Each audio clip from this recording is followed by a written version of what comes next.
Israeli বাহিনীর হাতে আটক থাকা অবস্থায় ইসলাম ধর্ম গ্রহণ করেছে ইতালির গাজায় অবস্থানরত মানবাধিকার কর্মী ও অ্যাক্টিভিস্ট ক্যাপ্টেন ডিউসেপ্লে ক্লোটিলা।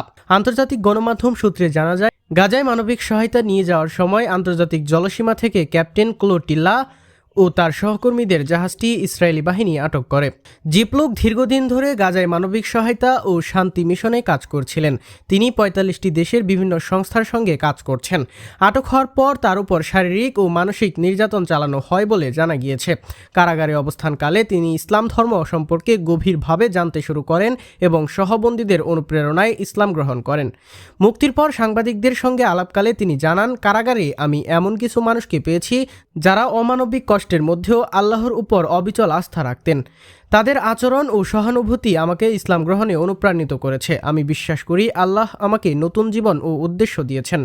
ইসলাম গ্রহণের পর জিপলুকের নামকরণ করা হয় শাহাদা পার্থ। ইসলাম গ্রহণের আনুষ্ঠানিকতা শেষে তিনি বলেন, প্রিয়জনদের সঙ্গে আমার দেখা না হলেও আমি আত্মিকভাবে শান্তি অনুভব করছি। ইসরায়েলি পুলিশ সূত্রে জানা যায়, শাহাদা পার্থকে মুক্তির পরপরই সেলে একটি সাদা চাদর ও পবিত্র কোরআন সরবরাহ করা হয়। মুক্তির দিন তিনি তা সঙ্গে নিয়েই জেলখানা ত্যাগ করেন। ইতালির বার্তা সংস্থা বেরেত্তোলানজিয়া জানিয়েছে, শাহাদা পার্থের ইসলাম গ্রহণের অধ্যবসায় মানবতা ও আত্মশুদ্ধির প্রতীক হিসেবে বর্ণনা করা হয়েছে।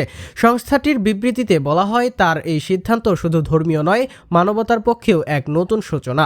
উল্লেখ্য, এর আগেও ফিলিস্তিনে কাজ করতে গিয়ে বেশ কয়েকজন ইউরোপীয় নাগরিক ইসলাম ধর্ম গ্রহণ করেছেন।